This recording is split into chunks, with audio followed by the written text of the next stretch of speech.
Hello, my name is Adrienne. If you've never watched any of my videos before, I love to share useful tips for ways to reduce toxins in your home and your life. So this video, I just thought, I haven't done a video in a while. I thought it would be neat to share just the power of threes, kind of three simple things, simple swaps, simple things to look out for, because ultimately there are lots and lots of ways to reduce toxins, and sometimes I think there's like too much information, so I'm just trying to narrow it down to very bite-sized pieces, things that you can implement right away. So the first thing I'm going to talk about is 3 ingredients to avoid in your food, and thanks to RFK Jr., one of these might be a little bit easier here in the future. So the first one is seed oils. Kind of a little backstory. If you know anything about Sally Fallon or Nourishing Foods, you might already know this, but way back when they decided that animal fat, like butter, was bad for you, they replaced those kinds of ingredients with seed oils, which are highly processed and very, very bad. They took out the good fat, butter, avocado, all those great sources of fat that we have in should have in our diet, and they replaced it with seed oils. And if you look at the graphs, the lines are almost parallel with how much seed oil they added and the obesity rates in America. So you can't always rule out all of the variables, but I feel like that's just a little bit too much of a coincidence for me. So seed oils would be like canola oil is a really popular one. It's hard to find like really good potato chips without some kind of seed oil in them. It's easier to just make your own, honestly, if you have a way to slice potatoes and fry them, or if you have an air fryer. So seed oils are one to watch out for sure. Then you want to watch out for added sugar. A lot of times in our diet, we have more sugar than we need anyway. You don't want to cut anything out completely. Our body needs a little bit of sugar, but you're probably getting plenty. So added sugar would be in things like juices, where you look on the nutrition label and it will say added sugars. If you're eating fruit, like a fresh apple, there is fruit in there, but God designed the apple in such a way that there are other things that kind of balance out the fruit that you don't always get when you're juicing that fruit. So like the apple, the fleshy part is good, and then the skin, there's fiber and things in there that kind of help balance out the sugar, whereas if you're just drinking juice, you're only getting like the sweetest part of the fruit. And then the last one, the government is stepping in with our food and telling companies that they need to remove artificial dyes. There are so many studies linked to kids having issues with like attention and all kinds of behavior issues that are associated with artificial dyes. So there are ways to dye food that uses other things like beets and carrots they can use. It's just way cheaper and easier to use artificial dyes. But anytime you see something artificial, that's man-made, and that is not going to be great for your body. So those are the 3 ingredients to look out for. So if you're not already flipping over and reading that ingredient list, don't pay so much attention to the nutrition facts because they can kind of mislead you a little bit on those. I would say focus on the ingredient list. The shorter the better. And then the ingredients that are appearing first are the most. So if you see like canola oil as the first or second ingredient, that means there's a mess of canola oil in there. So avoid seed oils, added sugars, and artificial dyes. The next thing I want to talk about are the 3 top things that I think you should avoid for personal care products. So the first one is fragrance. If you have anything in your home that is scented, it probably has fragrance in it. And fragrance is like this little loophole that companies have, and they can put whatever they want in there and call it fragrance. It could be a mix of 20 chemicals. It could be a mix of 200 chemicals that they have concocted to make this smell. Because if you think about like candles and lotions and things, think of all the crazy scent combinations that they have. Birthday cake, I can't think of any, vanilla.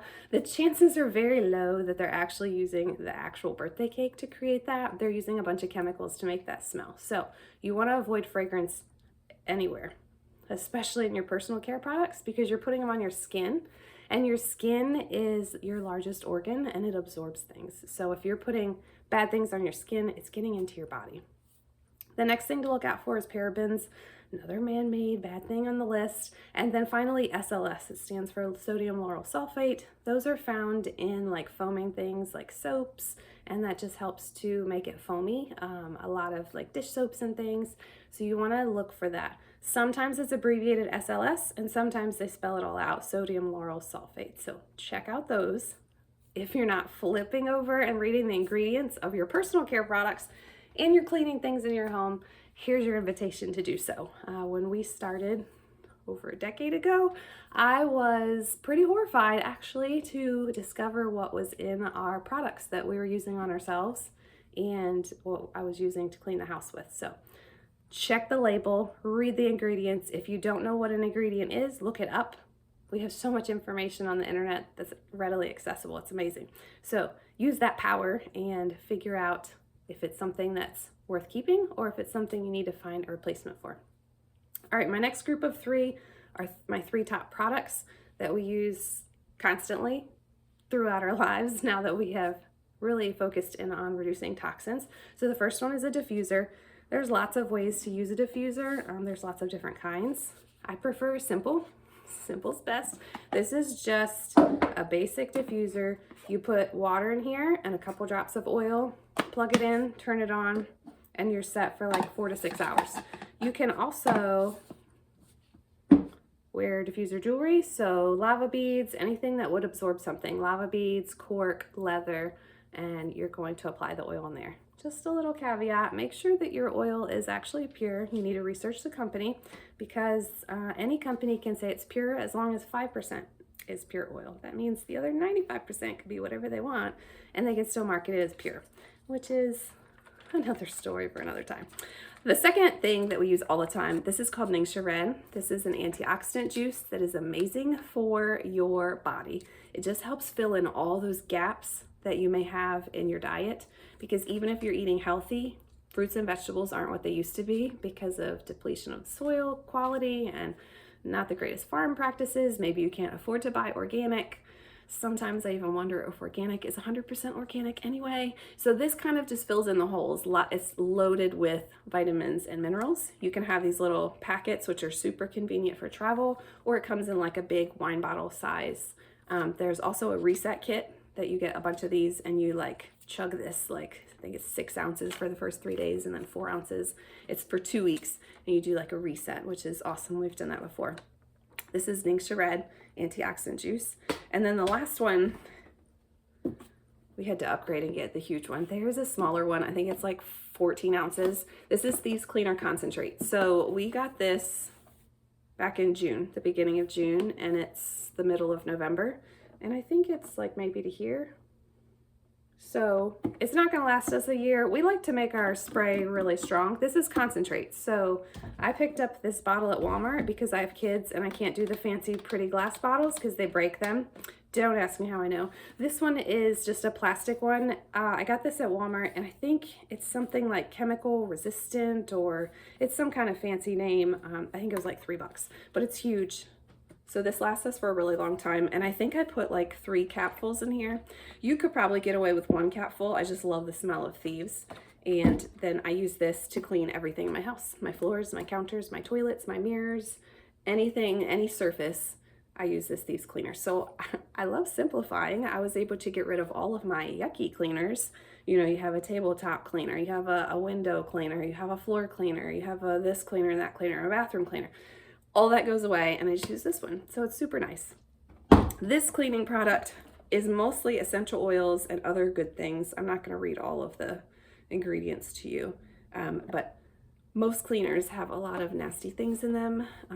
A lot of cleaners you're actually supposed to use like the rubber gloves when you're cleaning. I know there's certain wipes that you're supposed to use the gloves while you're using them and then you have to let it sit on the surface for a certain amount of time and then wipe it dry. That just doesn't sit really well with me. I have kids and when they were little, they put everything in their mouth.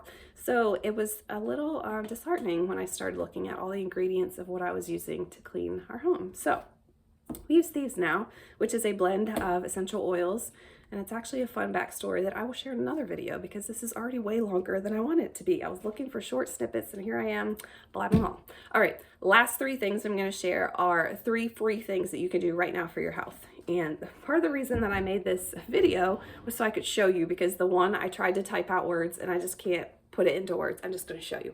It's called balancing out your meridians. So I'll try not to geek out on you here. Inside your body, you have lots of things going on, and energy is very important. And there's certain paths or currents, if you will, of energy going through your body, and they connect different places. So if you've had problems with like a certain tooth, it's actually linked to like a specific part of your body. Like maybe you have a problem with this tooth and it's linked to your stomach or something. I didn't look that up, so don't quote me on that. But your teeth are linked to organs in your body because everything is interconnected. God is such an amazing and meticulous designer. So balancing out your meridians, you take one hand from one side of your body and you just hold a digit. I'm not going to say a finger because it's my thumb. You hold a digit and you can just kind of feel the difference. So you can almost feel like your pulse a little bit in your thumb, and then it kind of slows down, and then you switch. And you do this for each digit on each hand until you feel you can tell a difference. This is called balancing your meridians. And I honestly don't even remember who told me this, but it was some very smart, health conscientious speaker that I watched. And then just make sure whatever you do on one side, you do on the other. So I'm not going to sit here and do all 10 digits, but make sure you go through and do all the digits on the other hand too the same way. So you're just holding, it's nothing special here. You're just holding the finger until you can feel like a shift in the energy of your finger. It's really hard to describe, even me showing you. I hope you understand. So you're just going to go through each digit until you can feel a difference. So that's balancing out your meridians. That's just an energy thing, kind of like if you're driving in traffic and there's an accident, everything is going to be backed up, right? You want to clear that out. You don't want any energy blockages, because that's where it makes the environment conducive for diseases and illness and all kinds of yucky stuff. So you want to just make sure that everything's flowing the way it's supposed to flow. So make sure you balance out your meridians. That's the first one. The second one is called grounding. And if you've never heard of grounding, it's super simple. You just go outside barefoot. That's it. The earth has negative ions, which are actually good for you. This device that you're watching on is emitting positive ions. Negative ions are from the earth. So think like running water, standing on ground. It cannot be blacktop or asphalt. It has to be a natural surface like dirt or sand.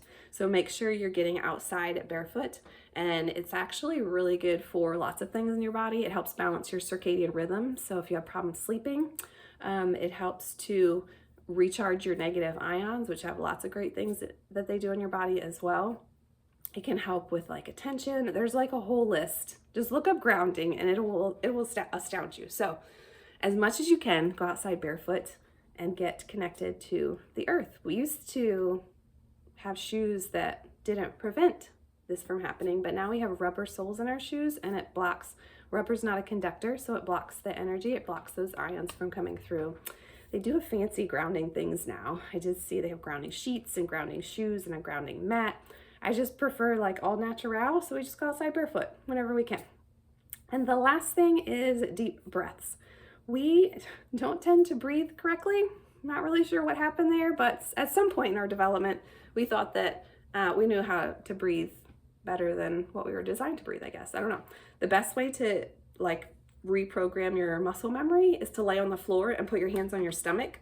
And when you take a deep breath in, your diaphragm is supposed to move up and your belly is supposed to come out. Actually, your diaphragm moves down and your belly comes out when you breathe in, because your lungs should be filling with air, pushing your diaphragm down. Then when you breathe out, your diaphragm should be moving up to push that air out of your lungs, and your belly should cave in. So if you lay on your back and put your hands on your belly and you practice breathing, and the more and more you do that, the easier it becomes, and it's almost like second nature. I still have to think about it. Sometimes if I feel like I'm getting really uptight, I'll just take some deep breaths. My middle daughter has some emotional struggles, and we're still working on coping, so we do lots of deep breathing activities to help kind of calm your body. So there's lots of great resources. I'll drop a link in the description for something I made her for coping, if that's something that you also struggle with. But again, getting too long and being too windy. So those are my tips. Those are my ideas. I'd love for you to drop in the comments anything that I missed that you do. And if this gave you some value, be sure to hit like and subscribe so you can be notified when I do post more videos.